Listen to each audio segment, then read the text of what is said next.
Hi friends, welcome to Excel VB tutorial. आज की इस वीडियो में हम सीखेंगे एक स्ट्रिंग को हम एरे में कैसे तोड़ सकते हैं।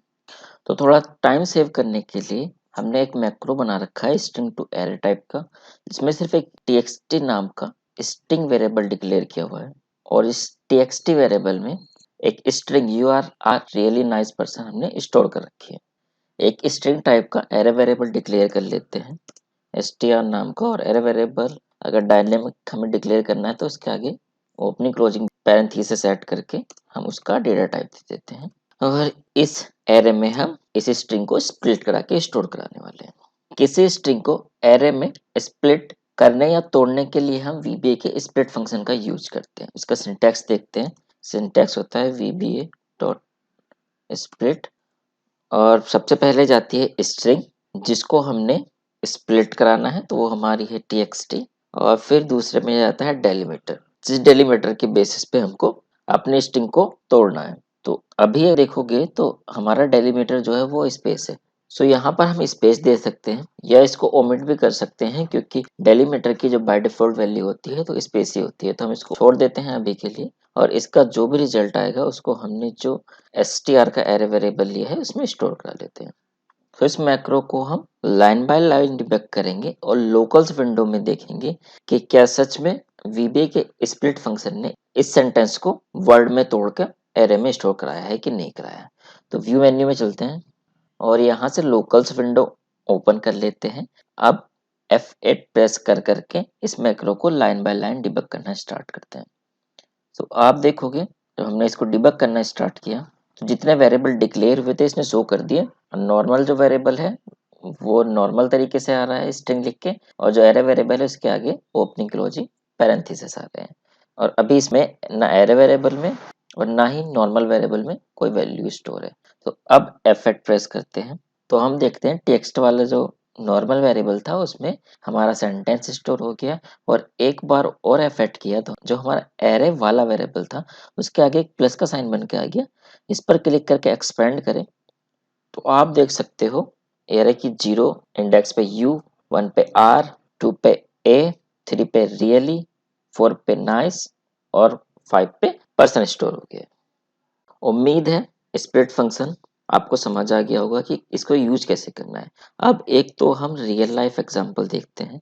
एक्सेल पर चलते हैं और इसकी सीट 1 में हमने एड्रेस कॉलम ए में लिखे हुए हैं, जिसमें स्ट्रीट एड्रेस, सिटी, स्टेट और जिप कोमा से सेपरेट है। तो हमको कॉलम ए से स्ट्रीट एड्रेस निकाल के कॉलम सी में, सिटी डी में, स्टेट ई में और जिप कोड कॉलम एफ में अपडेट कराना है। तो चलिए वापस चलते हैं विजुअल बेसिक एडिटर पर और इसके लिए एक नया मैक्रो बना देते हैं। पहले लोकल्स विंडो को यहाँ से हम बंद कर देते हैं और एक नया मैक्रो बनाते हैं सब, और मैक्रो का नाम लिख लेते हैं हम स्प्लिट एड्रेस के नाम से।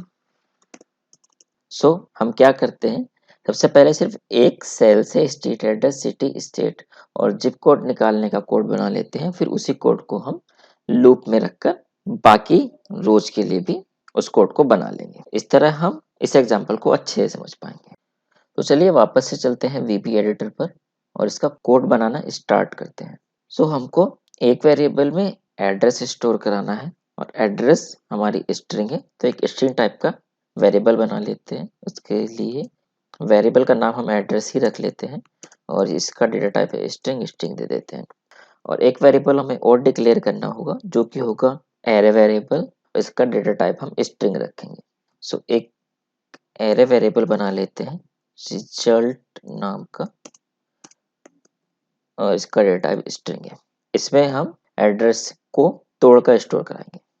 अब एड्रेस में हम अपना एड्रेस स्टोर करा लेते हैं। तो जो हमारा डेटा है वो सीट 1 में है और सीट 1 का जो डोमेन नेम है वो सीट 1 ही है।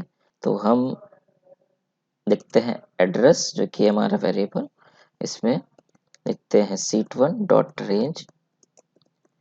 हमारा जो डेटा है वो A2 में है तो हम यहाँ पर देते हैं A2 डॉट वैल्यू। और जो एड्रेस है उसको तोड़कर हमें रिजल्ट वेरिएबल में स्टोर कराना है, तो हम लिखते हैं result equal to VBA dot split. Famous variable का नाम देते हैं जिसमें हमारा एड्रेस स्टोर है वो एड्रेस नाम के वेरिएबल में ही स्टोर है, और जो हमारा एड्रेस है उसको वहां से स्प्लिट करना है हमें जहां जहां पर कोमा लगा हुआ है। तो हमारा डेलीमीटर क्या है, कोमा। तो हम जो दूसरा पैरामीटर है उसमें डबल कोट में कोमा पास कर देंगे। तो हमने अब क्या किया है, स्ट्रिंग को तोड़ के रिजल्ट में स्टोर करा लिया है। अब हमको क्या करना है, C2 पे स्टेट एड्रेस, D2 पे सिटी, E2 पे स्टेट और F2 पर जिप कोड एरे से निकाल के राइट करा देना है। तो हम लिखते हैं sheet1 dot range C2 dot value हमारी क्या हो जाएगी, रिजल्ट नाम का जो वेरिएबल है इसकी 0 पोजीशन पे जो होगा वो स्टेट एड्रेस होगा। अब इसी लाइन को हम कॉपी करके नीचे 3 बार और पेस्ट कर लेते हैं और इसको कर देते हैं D2 E2 और F2। तो जो पहली पोजीशन होगी उस पर हमारा सिटी स्टोर होगा, एरे की दूसरी इंडेक्स पे स्टेट और तीसरी इंडेक्स पे जिप कोड। चलिए F5 प्रेस करके इस मैक्रो को रन करते हैं और अब एक्सेल की शीट में हम जाके देखें तो हमारे मैक्रो ने C2 सेल पे स्ट्रीट, D2 पे सिटी, E2 पे स्टेट और F2 पे जिप कोड राइट करा दिया है। सो एक सिंगल लाइन आइटम के लिए हमारा कोड तैयार हो गया है। अब उसी कोड को हम लूप में डालकर बाकी सारे लाइन आइटम से भी हम स्ट्रीट एड्रेस, सिटी, स्टेट और जिप कोड निकालते हैं। उससे पहले तो यहाँ से डिलीट कर लेते हैं। अब चलते हैं VB एडिटर पर और हमें एक लूप लगाना है। तो उसके लिए एक इंडेक्स वेरिएबल चाहिए होगा, तो इंटीजर टाइप का इंडेक्स नाम का एक वेरिएबल हम डिक्लेयर कर लेते हैं। अब हमें जो लूप चलाना है वो सेकंड रो से 16 तक चलाना है। तो हम लूप की जो इंडेक्स है वो स्टार्ट करेंगे सेकंड नंबर रो से और कहाँ तक चलाना है, 16 तक। तो हम 16 दे देंगे और जो हमने सारा कोड लिखा था उसको उठाकर हम लूप के अंदर डाल दिया हमने।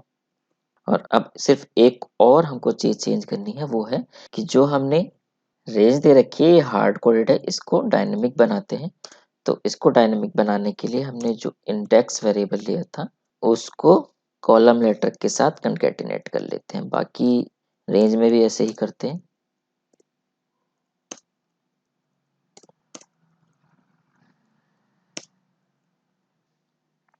और एक काम और करते हैं, सारी लाइनों को सेलेक्ट करके 2 बार टैब हम प्रेस कर देते हैं जिससे हमारा कोड थोड़ा अच्छा लगेगा।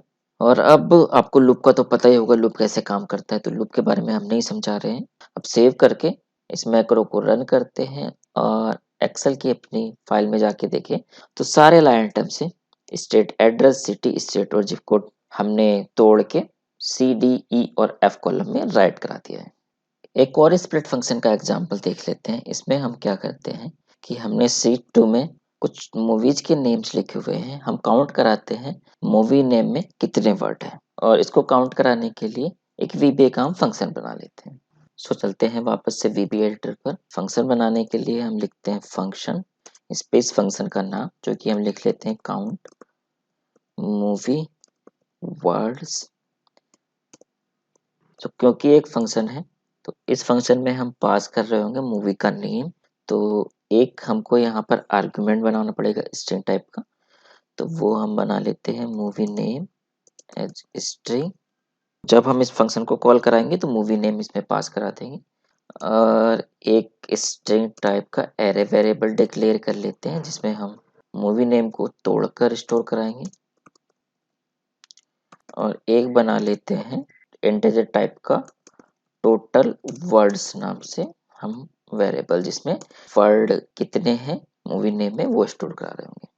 तो सबसे पहले तो हम क्या कराते हैं, मूवी नेम को स्प्लिट कराने के लिए स्प्लिट फंक्शन का यूज कर लेते हैं और इसमें हम पास कर देते हैं मूवी नाम वाला जो ये वेरिएबल है। अब क्योंकि मूवी नेम जो लिखे हुए हैं हर वर्ड के बीच में एक स्पेस है तो हम कोई डेलीमीटर नहीं देते हैं।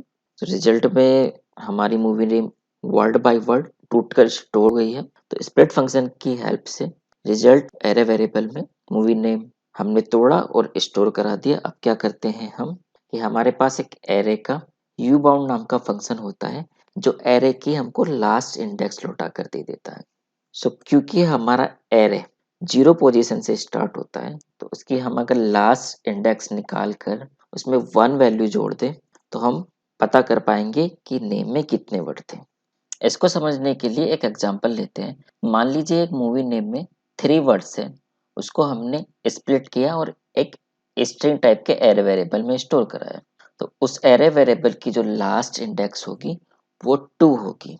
अब अगर हम यू बाउंड फंक्शन से उस एरे वेरिएबल की लास्ट इंडेक्स निकालें तो वो हमको वैल्यू देगा 2, उसमें 1 जोड़ दे तो हो जाएगी वैल्यू 3, और 3 ही हमारे वर्ड थे। तो इस तरह से हम अपनी मूवी नेम में कितने वर्ड है उसका काउंट निकाल ले रहे हैं। तो हम क्या करते हैं, टोटल वर्ड्स में पहले लिखते हैं यू बाउंड, इसमें हम अपने एरे वेरिएबल जो था उसको पास करा देते हैं, उसमें 1 जोड़ देते हैं। इससे क्या होगा, टोटल वर्ड्स नाम के वेरिएबल में स्टोर हो गए। अब हम अपने फंक्शन का नाम लिखते हैं और उसमें क्या है, टोटल वर्ड्स की वैल्यू स्टोर करा देते हैं। अब चलते हैं एक्सेल पर और यहाँ पर जो हमने बनाया था काउंट मूवी वर्ड्स नाम का फंक्शन कॉल कराते हैं। इसमें मूवी नेम पास करा के एंटर प्रेस करते हैं तो इसने काउंट करके दे दिया 1। नीचे इसी फंक्शन को हम अगर कंट्रोल डी करके अप्लाई कराते हैं तो इसने दे दिया 8, फिर उससे नीचे करते हैं तो आ गया 3। तो आप देख पा रहे हो जिस लाइन में मूवी नेम में जितने वर्ड हैं ये उतना हमको दे दे रहा है। तो अब क्या करते हैं, ऊपर तक सेलेक्ट करके कंट्रोल डी प्रेस कर देते हैं और ये जितने भी लाइन आइटम थे सब मूवी नेम के इसने हमको वर्ड काउंट करके दे दिए। उम्मीद है आपको ये वीडियो पसंद आएगी। जो एक्सेल फाइल इस वीडियो में हमने यूज की है इसको हम अपनी वेबसाइट पर अपलोड कर देंगे और इसका लिंक वीडियो के डिस्क्रिप्शन में ऐड कर देंगे। फाइल को आप डाउनलोड करके प्रैक्टिस जरूर कीजिएगा। इस वीडियो से रिलेटेड आपको कोई भी सजेशन या क्वेश्चन है कमेंट करके हमको बताइएगा। हमारे इस वीडियो को लाइक कीजिए, चैनल को सब्सक्राइब कीजिए और जितना हो सकता है इस वीडियो को शेयर कीजिए। मिलते हैं नेक्स्ट वीडियो में। बाय।